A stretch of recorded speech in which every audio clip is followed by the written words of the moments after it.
Welcome to the EOB podcast, where we talk about the weekend box office and the new openings this week. I'm Beno, and joining me is Sin Duong. Hey, Sin, you there? Yeah, I'm here. We couldn't do the podcast on Monday, which is the MLK holiday, so we're making it up today. Yeah, although some people do their analysis today too. Since Monday is a holiday, and most of the time during these 3-day weekends, they tend to do a 4-day box office rather than the 3-day box office. But Right, but because we're lazy, right? We're going to just do 3 days this time. yeah, right, exactly. Non-professionals do 3 days. Professionals do the full 4-day analysis. Although nowadays, because everyone wants to be first, they do the 3-day and the 4-day. Yeah, but there's not that big of a difference, I think, among the rankings. Yeah, in terms of the rankings, there's not much difference, but there is significantly more money. Right. I mean, they can tell, like, oh, for example, some movie made this much, etc., on a 4-day weekend or something like that. Right. Okay, let's jump right in. As we expected, Ride Along 2 came in number 1. We're going by the 3-day weekend numbers, which is Friday, Saturday, and Sunday. It pulled in 35.3 million over the weekend. And hey, it made a tad less than the first movie. Yeah, just a tad less. This is one of those sequels that was a surprise hit. I wasn't expecting it to do better, but just the same as. But it did slightly less, which is not bad because the budget is only 40 million. And it already made most of its budget back. And if you count the 4-day weekend, it made more than its budget. That's the surprising thing about the sequel is that, when a movie becomes successful, they typically up the budget. Yeah. But this one kind of, I don't know. Let me look up what the first movie made. Let's see. Ride Along, the budget was 25 million. So they did up the budget. Oh, they did up the budget to 15 more million. Huh? They probably gave Kevin Hart a little bit more and Ice Cube a little bit more.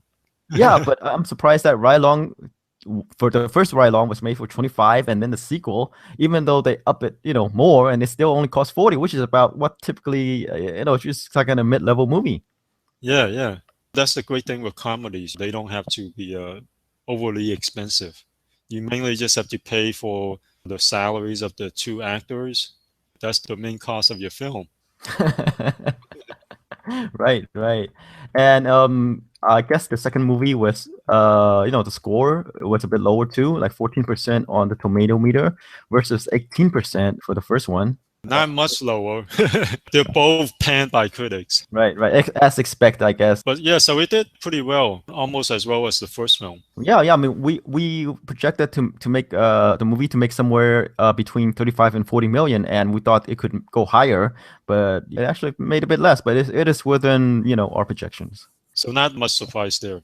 So we'll see if this one is as leggy. But regardless, in its first 4 days, it's already made more than its budget. It's all profit from here on out. No, right. I mean, you expect with this opening that Ride Along 2 would, complete its run lower than the first movie. And you also expect that they're already starting on Ride Along 3. All right. How about we move along to The Revenant, which came in number 2. It did nearly 32 million this week, only a 20% drop off. After 2 weeks of release, it's already made 90 million at a really high budget of 135 million. So it looks like it's going to make that back and more. The Golden Globe win and the Oscar nominations definitely helped it. I mean, if you count the 4-day weekend, there's no drop off at all. I mean, the 4-day weekend, it made 39 million. Yeah, I'm surprised how well it held up. Remember the last podcast you say that The Revenant could hold the number 1 spot, and it almost did. Yeah, mainly because of the Golden Globe win and the Oscar nominations together really helped it. Yeah, I'm just surprised how well this movie is holding up. Same here. I mean, at a budget of 135, it looks like a blockbuster budget for an indie movie. The first week that it went wide was what? It did 39? Yeah. Right? And then the second weekend is still in the 30s. So you expect, maybe a 40 to 50% drop off, but actually 20% drop off. So which is, it held up amazingly well. Yeah, their strategy paid off. They really wanted to open on the weekend of the Golden Globes and 1 week before the nominations because they were expecting this film to win some awards at the Golden Globes and to get nominated. And that strategy worked out really well. Yeah, you know what? At this point, I think The Revenant might win the Oscars. The Best Pictures. Yeah, at this point. Although I'm hoping for Mad Max. I don't think Mad Max is going to win Best Picture. It'll be different if it won. Definitely unexpected. It would be different, but the Oscars are not about being different. I guess it's about being the safe choice. But anyway, The Revenant held up really well. I think mainly because of the double whammy of the Golden Globes winning and 12 Oscar nominations, the most of any film this year. Although Mad Max isn't far behind. Mad Max was nominated for 10, which was a surprise to me too. I'm not sure if The Revenant doing so well in theaters can be attributed mostly to the Golden Globe win, though. I mean, there are other movies that have been nominated and won, and it didn't hold up as well. I think that the fact that it held up so well, I think the Oscar and the Globes did have some effect. I think so, but hey, you never know. All right. Let's move on to the movie that I mentioned before. At number 3, Star Wars, The Force Awakens, which is really well reviewed, but then it got nominated for a few technical categories, right? At the Oscars. I'm not sure. I wasn't up to date on the Oscars. It made 26.4 million, drop off of about 38%, which is not too bad. The total is at 852 million. Still holding pretty well, not as well as the Revenant, but pretty well. If you look at the 4-day weekend, it made 32.6 million at a drop off of just 23%, and a total of 838 million. It's getting dangerously close to 1 billion. Yeah. And worldwide is at about 1.9 billion. I think at this stage, it might not be Titanic's worldwide record at its current weight. Because in China, the total so far is about 102 million, and it's dropping off pretty quickly. It looks like it'll get close to Titanic's 2.2 billion worldwide figure, but it might not get there. Let's go to 13 Hours. The Secret Soldiers of Benghazi came in at number 4.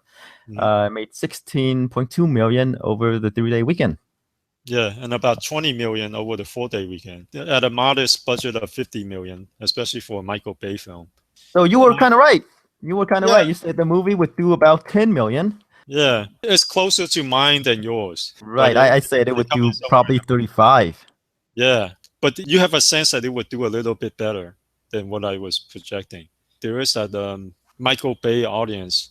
I mean, there's enough of them to make this a decent, modest hit, but it's not your typical Michael Bay movie minus Michael Bay movie. The reviews were pretty solid for a Michael Bay movie. You think for once that a kind of relatively well-reviewed Michael Bay movie would do better? Yeah, right. I mean, this is his what? Best reviewed second best reviewed movie, yeah, since The Rock. The Rock was at 66%, and this is his best since that movie, which is about 20 years ago. Well, there you go. If the movie is well reviewed, we can expect it's not going to do as well as his other movies that's poorly reviewed. Well, I think we found the correlation. Well, that's the thing. People think of Michael Bay as mindless entertainment. I think Michael Bay is like the little kid who likes to play with their toys, and that's what people want to see. Give him 200 million and let him play with his digital toys and see what you get. They're not expecting that little kid to make Benghazi, for instance. Yeah, this is one of his weaker movie, I guess. There was Pain and Gain with The Rock. Yeah. That also didn't pull in big numbers. Yeah, these are movies that he wants to make in between the Transformer movies. Smaller size, films that are slightly different from what people expect him to make. Like Pain and Gain is more of a comedy thriller, and Benghazi is more of a thriller than an action film and deals with a subject matter that's more serious than Bad Boys or Transformers. Stories with more substance. Right, and I guess people just don't want to see Michael Bay movie dealing with serious subjects. Yeah, right. But this is not a bad outing for him, though. It's kind of like Will Smith, right? Will Smith does a sci-fi actioner. It opens to 50 million, and then it grows 200, 300 million. And then he'll do his Focus or Concussion, and then it makes like 40 or 50 million. To be fair to Michael Bay, right? I mean, this movie is budget modestly. It's going to make back its money. Yeah. It's going to be huge overseas. It's that type of movie. And I think it's going to reach near its budget domestically. I don't think it's going to cross 50. Yeah. But who knows? But it's going to do better overseas. Yeah, and it's going to make more money on video. So this is a modest size hit for Michael Bay. Right. It's not like for example, Jupiter Ascending, right? They Yeah. have this huge budget which bombed here and overseas and everywhere else. Yeah. No one was expecting 13 hours to do Transformers numbers. Right, right. But we move on to number 5, Daddy's Home, the Mark Wahlberg and Will Ferrell comedy. It pulled in 12 million over the weekend in its fourth week, and it's made about 132 million so far. It's holding up really well. It looks like you'll probably end up being Will Ferrell's second highest grossing movie behind probably the Elf movie. With Daddy's Home doing so well, we'll probably see more team-ups between those two guys. Yeah, but you never know how these things goes, right? They have all these other projects coming and going, and could be another 5 years. Yeah. All right, let's move on to one of the new openings last weekend, Norm of the North. It's an animated film from Lionsgate. It made 6.8 million over the weekend. The 4-day weekend figure is about 9.3 million. I'm not sure if this is a hit or not because with Lionsgate, they probably got the rights for pretty cheap. You know what? I'm gonna count it as a hit. You're going to count it as a hit? I'm gonna count it as a hit because you said it would do somewhere between 2 to 3 million. I was pegging it to be about 10 million or lower. It did kind of a bit better than our expectation, even though I had the 10 million number. I thought it would do lower as well. So it doing 6.8 million, I think is pretty good in my books. And I'm pretty sure, like you said, Lionsgate probably paid chump change for this movie. On Wikipedia, they say the budget's 18 million. But I'm not sure if it was produced by Lionsgate or if it was produced by another studio and Lionsgate just pay a couple million for the rights. But regardless, with a budget of 18 million, the 9.3 million in 4 days is pretty good. It looks like it'll definitely make 18 million. And if it makes 18 million theatrically, it'll make money on video. So I'll agree with you. I'll call it a hit too. Okay, how about we move on to number 7, The Forest. It pulled in about 6 million over the weekend, and in 2 weeks, it already did 21 million. That's for the 3 days. At a budget of just 10 million. Yeah, I expected to drop off the top 10, but it stayed on. Yeah, with horror films, 53% drop off is actually not bad because we usually see horror films drop off by 60% after the first weekend, 60+%. If you look at the 4-day figure, the drop off is only 45%. For horror film, it's holding up decently well. And I like to remind you that it doesn't star anybody. Yeah, and at a budget of 10 million, it looks like it's already profitable. Right, the money is all spent on The Forest. And these movies probably make most of their profits on video. Exactly, like I say, typical January horror movie. Yeah. It'll come and go, but it'll make us money. Yeah. All right, let's move on to number 8, The Big Short, 5.3 million, holding up pretty well, even though it lost about 800 theaters over the weekend. It might have been nominated for Best Picture and a couple more, which is probably why it's holding up well despite losing almost 1,000 theaters. And also the lowest drop off in the top 10, like 14.2%. And the 4-day figure is 6.5 million, and it has grossed 52 million so far at a budget of 28 million. So this is, one of those small Oscar hype films that actually did decent, that actually crossed the 50 million mark. Right, and did it in 6 weeks. Hey, moving on to number 9, Sisters. It's the Amy Poehler and Tina Fey comedy. Did 4.7 over the weekend. Right now, it's at 82 million. At a budget of just 30 million. Highly profitable film, and we're going to see a bunch more from yes. Tina Fey and Amy Poehler. All right. Normally you see them team up at the, the Golden Globes? Globe? Yeah. Right? Now you can see them in theaters. They have something there, and they're using that, leveraging that for the movies. Yeah, I guess maybe they're doing the Golden Globes. They won't do a movie, but if they do a movie, they'll skip the Golden Globes. Maybe. No, I'm sure they'll present it and promote their movie in theaters. Maybe we'll see a Brothers movie of Will Ferrell and Mark Wahlberg. Right. Wait, didn't Will Ferrell already did a movie called Brothers? I'm not sure. He might have. I wouldn't be surprised though. Step Brothers, yeah, he did. Yeah, Step Brothers. Oh, he did. Okay. Yes, right, yes. Never mind. He's way ahead of you. Yeah. Yeah, they're way ahead of me. Okay, let's round out the top 10 with the Hateful Eight. It pulled in about 3.6 million over the weekend. In 4 weeks, it made about 48. I don't think it got many nominations. And the other thing is, the budget of this 44 million, it'll still end up making money for the Weinstein Company, especially when it comes out on video. But it's one of the lower grossing Quentin Tarantino films in a while. And the reason that we said that it was one of the lowest grossing movie is because the biggest star is probably what? He didn't have Leo. He didn't have Brad. Those Wait, guys help. but Channing Tatum and Kurt Russell's in this? Wait, Channing Tatum's in this? I don't know. I heard about. According to the list, I don't know. If they Oh, were, I hadn't seen it. okay, I guess Channing Tatum has a small role. Yeah, they probably have some cameos in here or something. And I mean, the studio probably knew because they budgeted accordingly. It was budgeted at only 44 million. So they probably knew it's not going to be a huge Tarantino hit. I think most people were expecting it to do better. Another 100 million grosser. Right, but again, like we said, it doesn't have major stars here, and this is what his movies typically make without these major stars. Yeah, true. Okay, let's move on to the new openings. Okay. We have 3: The Fifth Wave, Dirty Grandpa, and The Boy. Let's start off with The Fifth Wave. It's an interesting looking film. It looks like a very big budget, end of the world ID4, except mixed with zombie.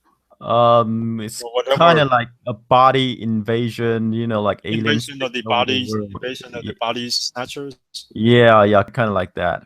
That's stars Chloe Moretz, Ron Livingston, Liv Schreiber. Obviously, the star here are the special effects. Yeah, let me check out what the budget is. I mean, it looks expensive.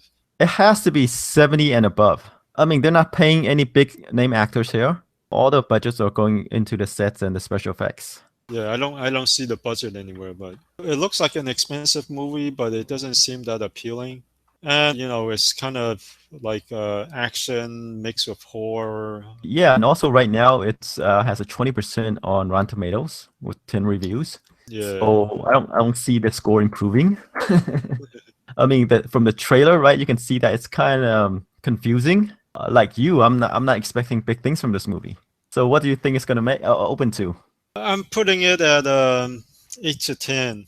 I'm gonna go a little bit better, 15, since it does have the special effects, right? And as a new release, people might want to watch that instead. It does look expensive, but at the same time, it doesn't seem that appealing to me. But it's targeting the YA crowd, which I have no no feeling for, I guess. So I'm not sure what they're gonna watch, but it doesn't appeal to me, and I don't think it's So I'm kind of low on this, 8 to 10 million. It is based on a YA book, and Chloe Moretz, I don't think that she's that huge of a draw. She has those kick-ass movies, but those didn't do well either. I mean, those were modest hits. Those were okay. I mean, considering that it has other people in it. She does have that Carrie movie. She has a decent sized role in The Equalizer with Denzel Washington, but that was Denzel Washington. But outside of those, her movies perform in the kind of mid-range, 30 million, 40 million range, where she's the star. The figures you're quoting are total box office, not opening. Right. Not opening. Yeah. Total.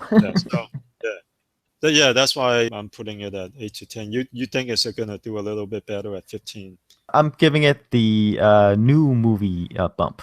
Okay, should we move on to the other horror movie or the comedy? Oh, let's go with the comedy. Dirty Grandpa. I'm all for Robert De Niro doing comedies, and Zac Efron has the Neighbors movies, but his other movie, Wave. We Are Not Your Friends. Yeah, We Are Not Your Friends. Or is it We Are Your Friends? Yeah, I think We Are Your Friends. We Are Your Friends. Yeah, but nobody watched that. No one went to see that. It was one of the lowest grossing wide releases ever. I'm surprised. I mean, I thought the story about a DJ's life would be compelling. Right. He has been a draw in the past, being the love interest in these like kind of romantic movies, like the High School Musical movies, and even a couple after that. But lately, with the DJ movie, it didn't do that well, and it seems like his fan base want to see him in a romance movie. And this is more of a comedy, and I don't know, Robert De Niro, I still feel a little uneasy seeing him and these college-age girls going at it. I think that might be a little bit too far. Like, he can go against type and all that, but I think that's pushing it a little bit too far. I mean, it has to be believable, right? Yeah. And that's not believable. Three Grandpa is really like a father-son road trip movie. And along the way, his dad is teaching Ephraim's character, hey, you gotta, I guess, trust yourself, live a little. Well, the thing with Robert De Niro is, he did have the intern, right? Is it the intern? Yes, the intern. And that did surprisingly well, but I'm not sure about this one. Yeah, but it does have, Ephraim showed his abs again. Yeah, that's true. But I'm sure he showed his abs in the DJ movie too. That's true. That's true. It's a requirement that he strips down. Right. I'm thinking 8 to 10 for this too. Yeah, I'm going with 10. Well, here's the thing. It's like Zac Efron. I mean, him as a leading actor in a comedy. I'm not sure. Yeah. I think him he as needs a supporting character in a comedy is okay. Right. I mean, like Neighbors, right? That has Seth Rogen in it. And sure, Robert De Niro have been in very successful comedies before this, but he's always had comedians to anchor those movies. Like Ben Stiller in Meet the Fockers. Right. I mean, he's always playing, the support guy, him playing it straight, right? But this one, it's him actually taking, playing the comedic part. I guess that's why we're kind of low on this too.